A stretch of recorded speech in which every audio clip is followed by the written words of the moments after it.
Eu gostaria de passar a palavra para iniciar ao professor Cláudio Gurgel.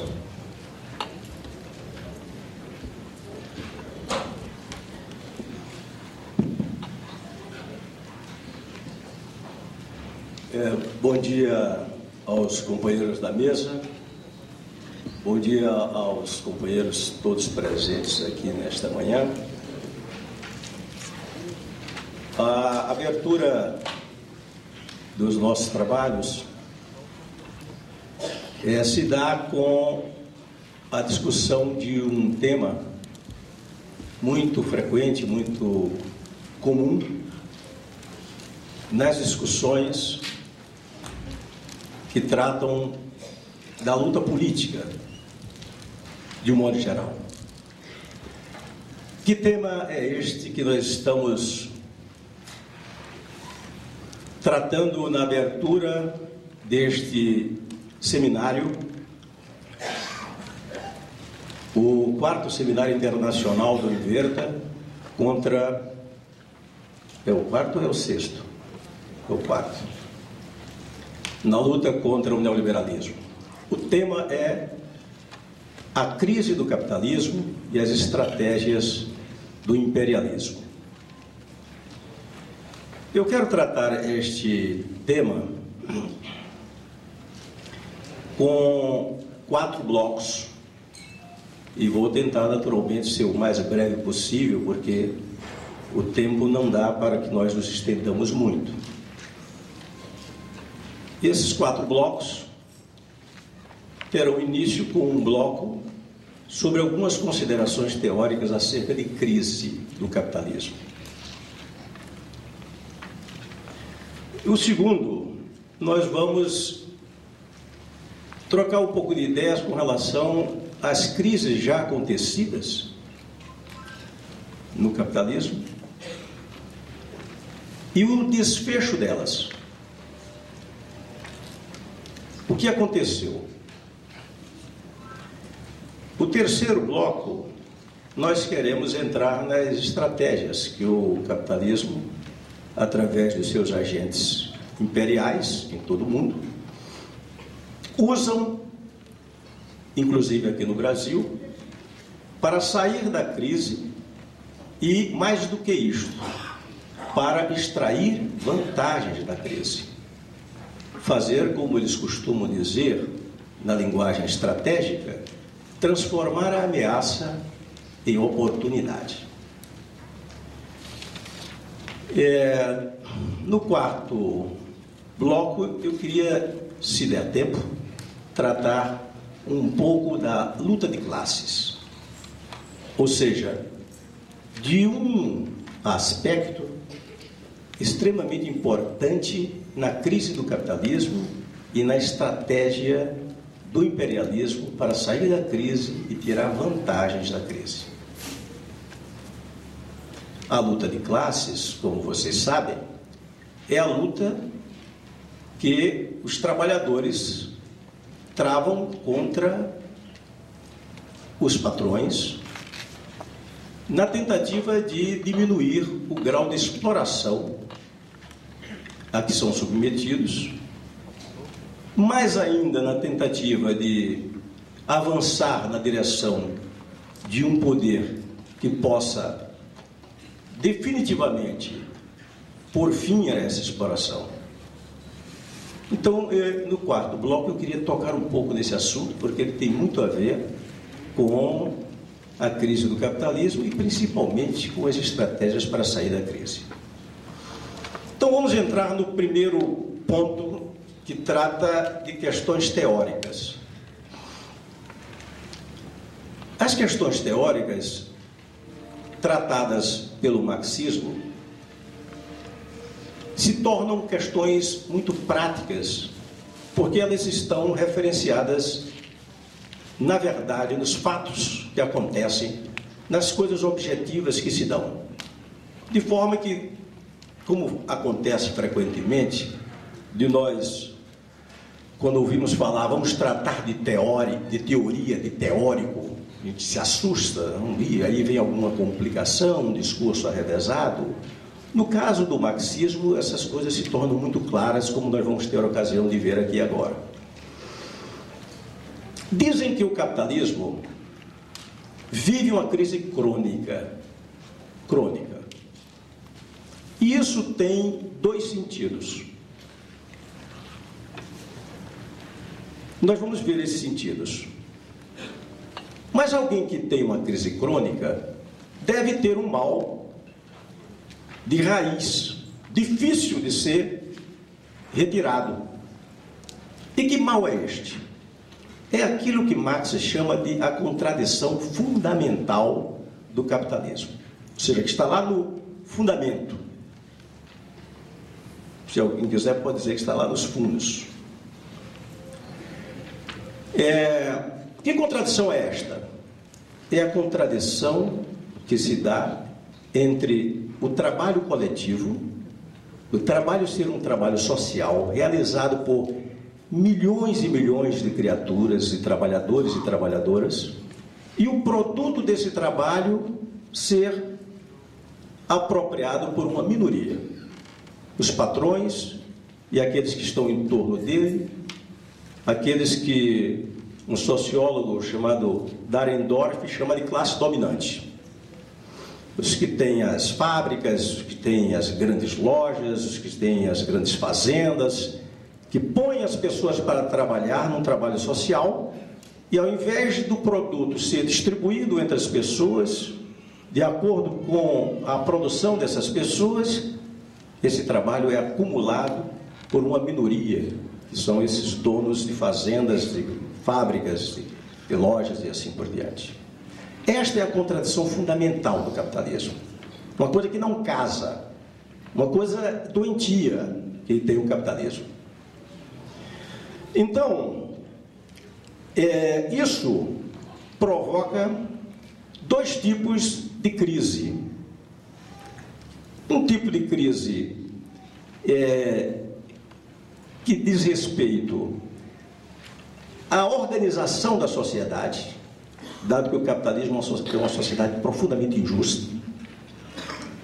E um outro tipo de crise, que são as crises econômicas, que os marxistas calculam andar em torno de 8 a 12 anos acontece uma crise. Nesse caso, a última grande crise acontecida foi em 1998 na Rússia. 9 anos depois, agora 2007, está acontecendo uma outra nos Estados Unidos. Anda próximo daquilo que os marxistas dizem. Bom, no primeiro sentido, esta crise... Chegou um cafezinho aqui, o que eu faço? Se eu tomo logo, aproveito que ele está quente. Se eu não tomo, ele esfria. Se dão licença,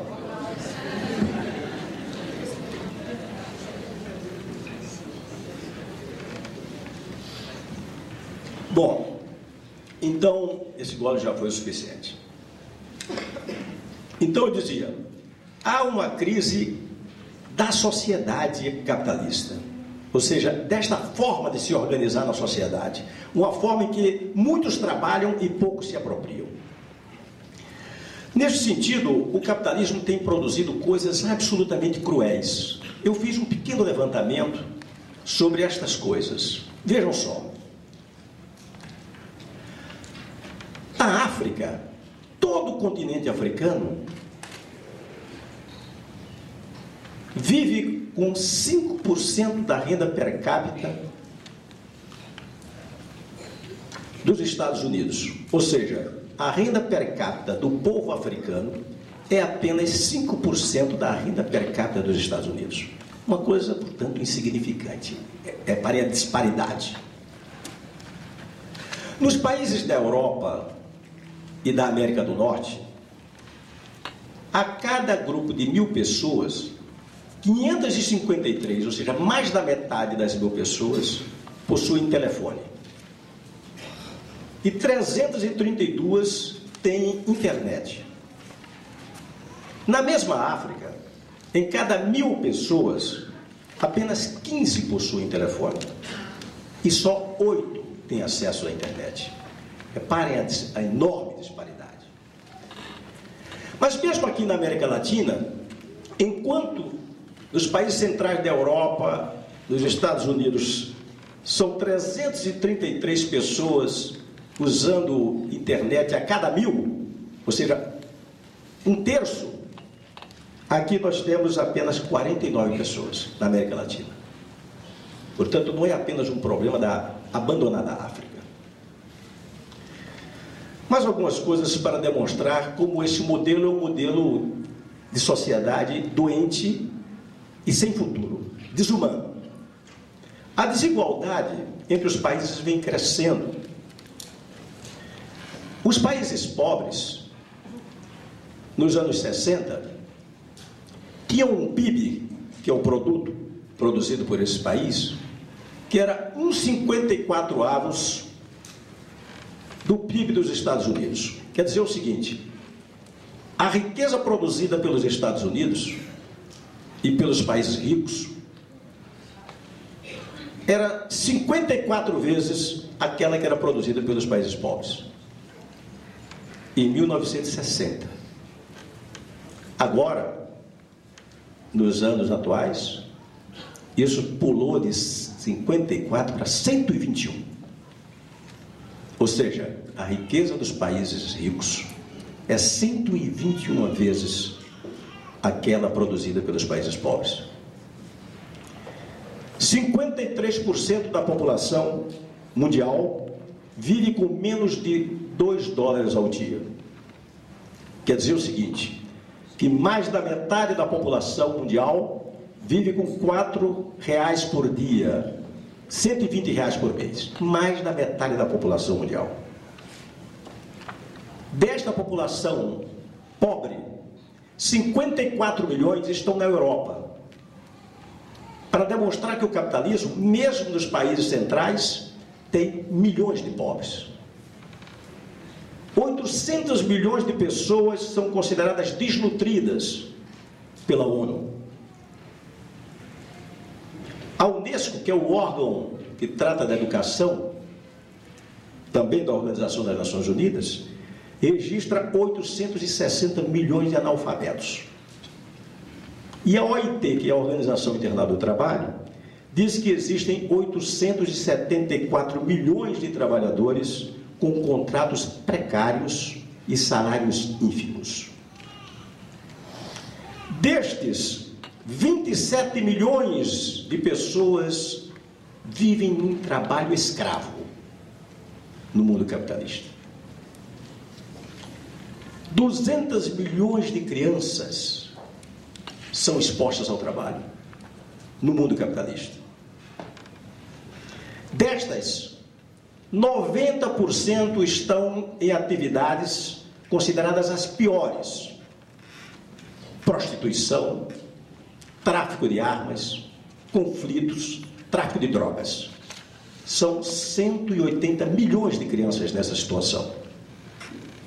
O Brasil tem 5 milhões de crianças em trabalho infantil, das quais, dessas 5 milhões, 4 milhões envolvidas com tráfico, conflito armado, tráfico de drogas, prostituição. Então, isto é a sociedade capitalista, sem sinal de melhoria. Mas há um segundo sentido, que é o sentido da crise econômica, as chamadas crises cíclicas, a que eu já me referi, que os marxistas calculam que é de entre 8 e 12 anos aparece, estoura uma.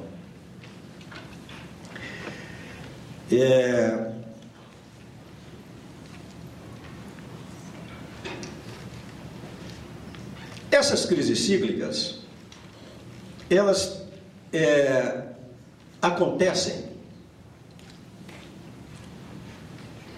exatamente por conta desta contradição fundamental a que nós nos referimos. Milhões de trabalhadores produzem, poucos, os donos, os proprietários, se apropriam disto. E se apropriam por lucro. Não que eles vão comer as milhares de toneladas que produzem, ou usar os milhões de automóveis. Não, eles querem converter isso em capital, em mais dinheiro. E a crise acontece porque eles vão produzindo, aumentando a produção. Para aumentar os lucros, vão introduzindo na produção sistemas tecnológicos avançados. E com isso se dá um movimento de intenso desemprego.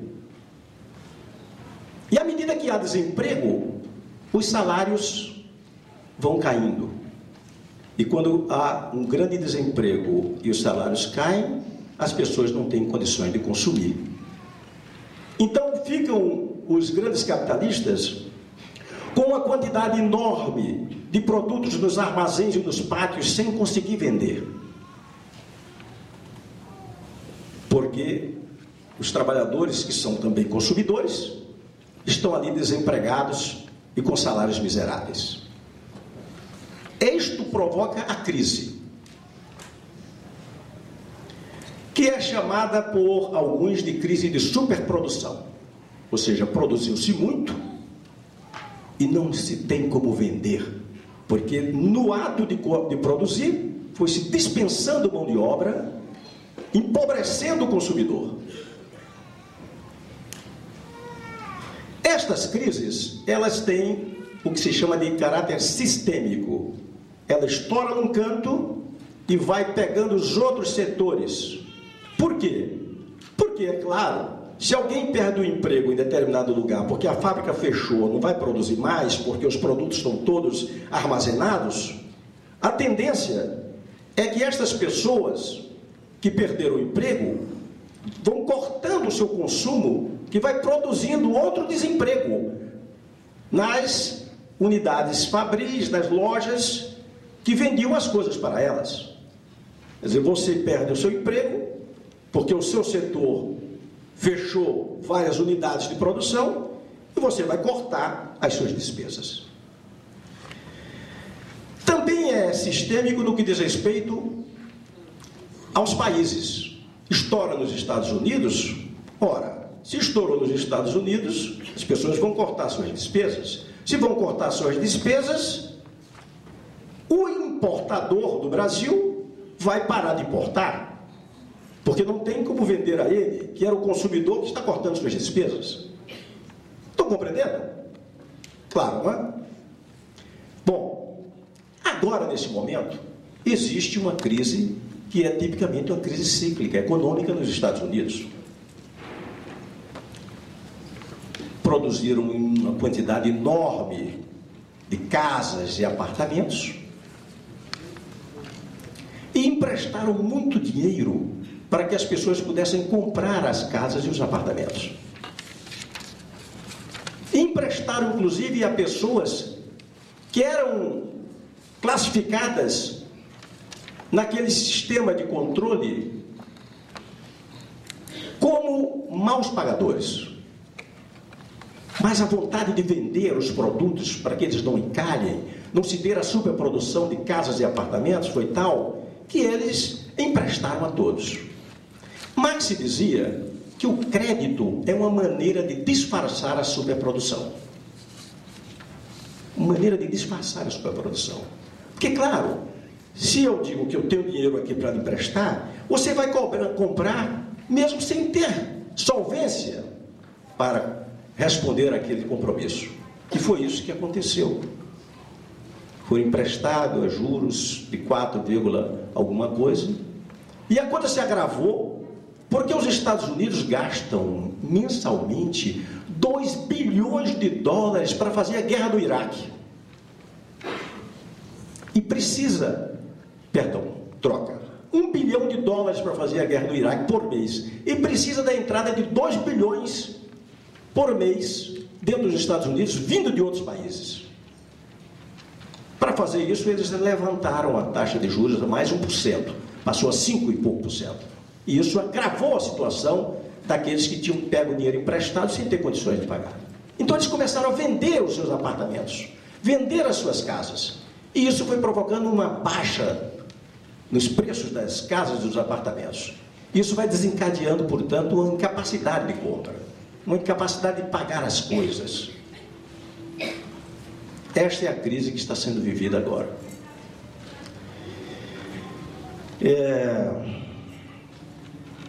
Mas estas crises, segundo Marx, elas não são crises que levem ao colapso do capitalismo.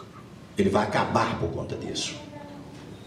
Marx dizia que estas crises são formas violentas de resolver as contradições do capitalismo e que depois ele vai seguindo para o equilíbrio. Estou aqui com o texto de Marx. Diz assim, é uma passagem do livro Capital: as crises sempre representam apenas a solução violenta e temporária das contradições existentes. São explosões violentas que restabelecem, em certo tempo, o equilíbrio violado. E diz mais, o pensamento marxista considera, especialmente, que as crises fazem parte de um ciclo.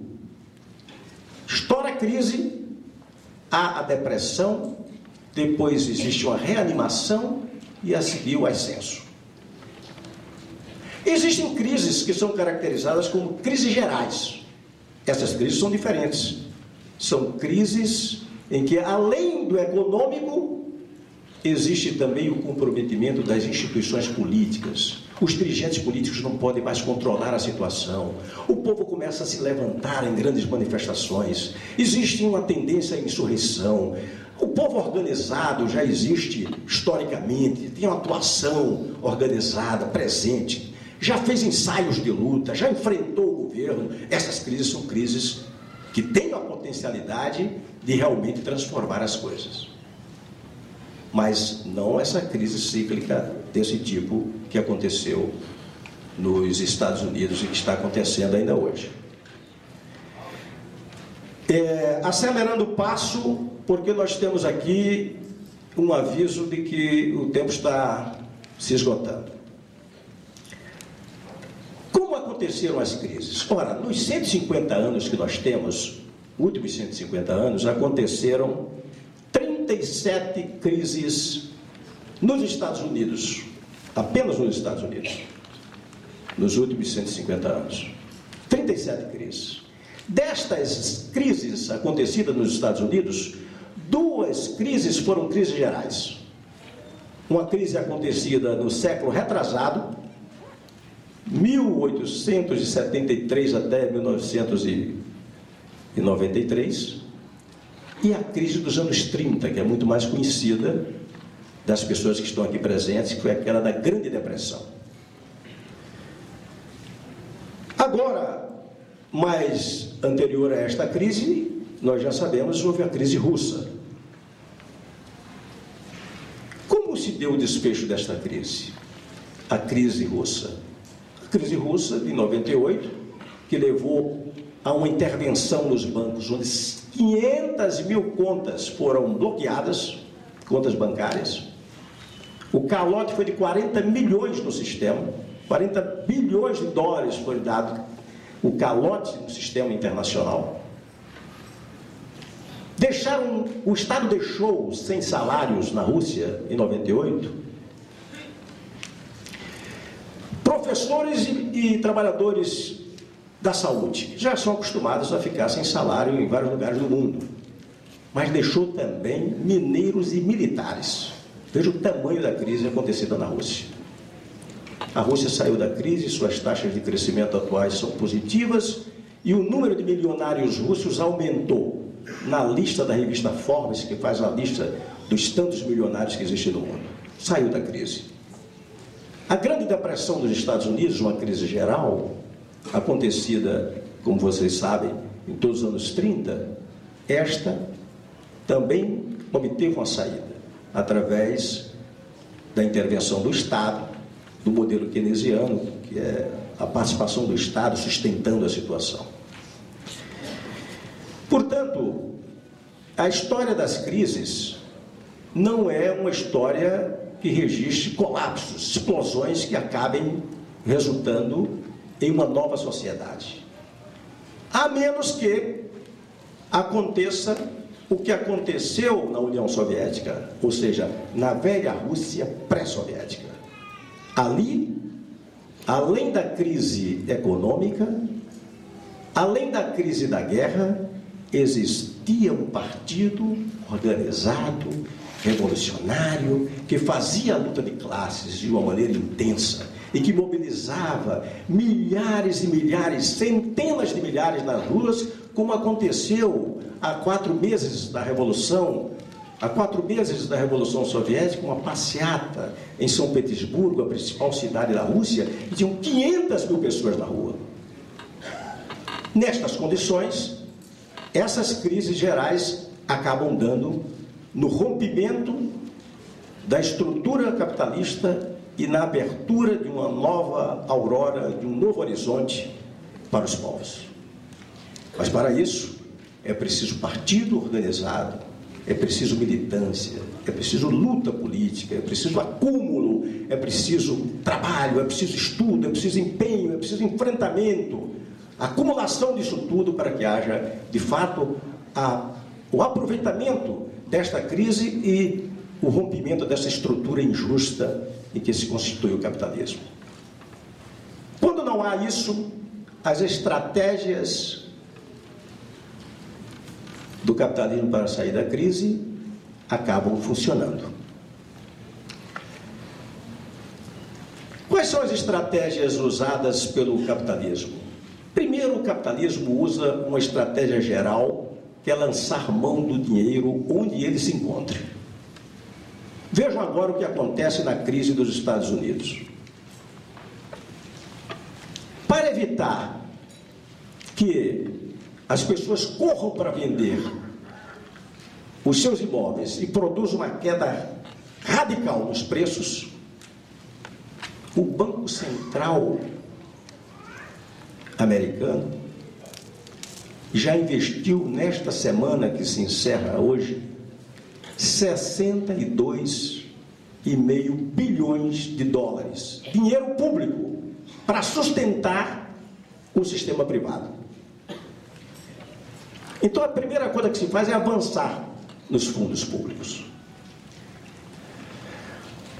A segunda é aumentar a exploração do trabalho, aproveitar a oportunidade que as pessoas estão sendo desempregadas e submetê-las a salários mais baixos ainda. Se possível, submetê-las à ausência de qualquer contrato de trabalho. Terceiro, é aumentar a jornada de trabalho dessas pessoas e fazer, portanto, uma extração máxima de valor para compensar as perdas. Além disso, fazer a globalização, que vocês conhecem, que é transformar o mundo no mercado norte-americano, no mercado da Europa Central. E nós aqui absorvermos essas produções, como se nós fôssemos um mercado anexado. Depois, privatizar. Avançar nas empresas públicas, ocupar os espaços públicos de serviço, ganhar quase que gratuitamente, como aconteceu aqui no Brasil, os equipamentos públicos e usá-los para recuperar as perdas. E também o envolvimento militar, jogar as tropas nos países, envolver os países militarmente, extrair energia dos países, como agora acontece no Iraque, como acontece no Afeganistão, e como se pretende que aconteça na Colômbia, e que somente os grandes, bravos combatentes da Farc têm evitado que se aprofunde. Para finalizar, portanto, eu quero apenas dar um toque com relação à questão da luta de classes. A luta de classes é de 3 tipos: a luta de classe econômica, a luta de classe política e a luta de classe ideológica.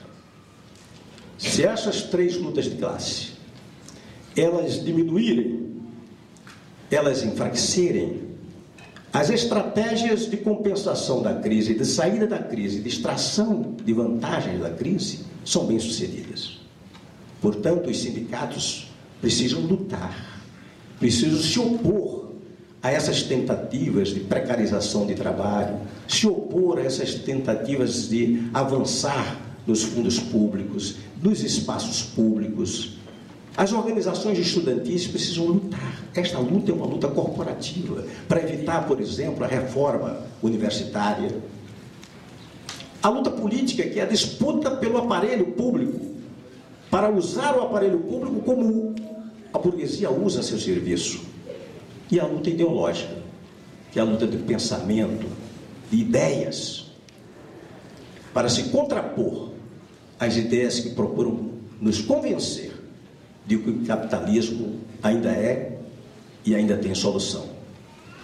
Então, esta questão última, a questão da luta de classes, ela é fundamental, absolutamente necessária de ser tratada com absoluta seriedade para que nós possamos enfrentar as estratégias usadas pelo imperialismo para sair da crise. E pior do que isso, para transformar a crise em uma oportunidade para acumularem mais riqueza.